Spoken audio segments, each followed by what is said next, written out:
আসসালামু আলাইকুম ওয়া রাহমাতুল্লাহি ওয়া বারাকাতুহু। প্রিয় দর্শক, ন্যাশনাল টি কোম্পানি লিমিটেড, সংক্ষিপ্ত নাম এনটিসি, সরকারি মালিকাধীন একটি প্রতিষ্ঠান যার 51% ভাগ শেয়ারের মালিকানা সরকার ও সরকার নিয়ন্ত্রিত বিভিন্ন প্রতিষ্ঠান। সাবেক প্রধানমন্ত্রী শেখ হাসিনার চাচা শেখ কবির হোসেন ন্যাশনাল টি কোম্পানির পরিচালনা পর্ষদের চেয়ারম্যান ছিলেন।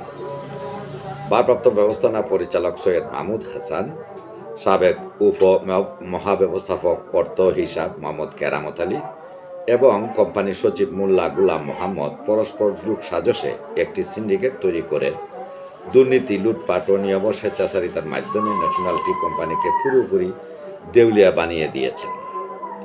এমন কোনো দুর্নীতি বা অনিয়ম নেই যা এই সিন্ডিকেটের দ্বারা সংগঠিত হয়নি।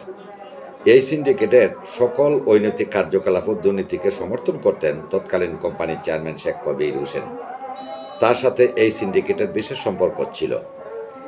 বাড়াবাড়ি করলে শেখ কবির হোসেনকে বলে আমি শাহ হুমায়ুন কবিরকে আয়নাগরে ঢুকাবে বলে ওরা বরাবরই হুমকি দিত। এই সিন্ডিকেটের বয়ে এনটিসির ভয়াবহ দুর্নীতির চিত্রগুলো আমি রীতিমতো প্রকাশ করতে পারিনি। সিন্ডিকেটের দুর্নীতি, অনিয়ম, স্বেচ্ছাচারিতার ভয়াবহ কিছু চিত্র আমি এবার ধারাবাহিক পর্বে তুলে ধরব। আজ হইল দ্বিতীয় পর্ব। বেআইনিভাবে কার লোন গ্রহণ, সেটি কেরামত আলীর। কোম্পানির কার লোন স্কিম অনুযায়ী যেসব সিনিয়র কর্মকর্তা কোম্পানিতে ধারাবাহিকভাবে 3 বছর চাকরি সমাপ্ত করেছেন তারাই শুধুমাত্র কার লোন প্রাপ্ত হয়। এছাড়াও উক্ত স্কিমের 4 অনুচ্ছেদ অনুযায়ী কার লোন গ্রহীতা যাবতীয় ট্যাক্সেস ও লেভিস পরিশোধ করবেন। কিন্তু সাবেক মহাব্যবস্থাপক অর্থ হিসাব মোহাম্মদ কেরামত আলী চাকরিতে যোগদানের 4 মাসের মধ্যেই অনৈতিকভাবে কোম্পানি থেকে কার লোন গ্রহণ করেন এবং অনৈতিকভাবে কোম্পানির টাকা নিয়ে গাড়ির ফিটনেস এবং ট্যাক্স পরিশোধ করেন।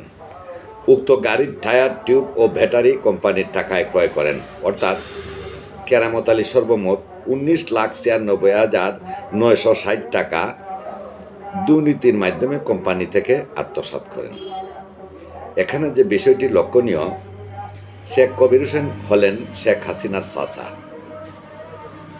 তিনি সৈয়দ মাহমুদ হাসানের আগে মোহাম্মদ মুসা নামের একজন অযোগ্য এবং অনভিজ্ঞ ব্যক্তিকে নিয়োগ দিয়ে পুতুলের মতো ব্যবহার করেন। সৈয়দ মাহমুদ হাসান ও শেখ কবির ও কেরামত আলীর একজন পুতুল এমডি হিসেবে অতি পরিচিত ছিলেন। প্রিয় দর্শক, আবারও আপনাদেরকে শুভেচ্ছা, অভিনন্দন জানিয়ে আজকের দ্বিতীয় পর্ব শেষ করলাম। আমাদের ধারাবাহিক প্রতিবেদন বা পর্ব আরও আসছে।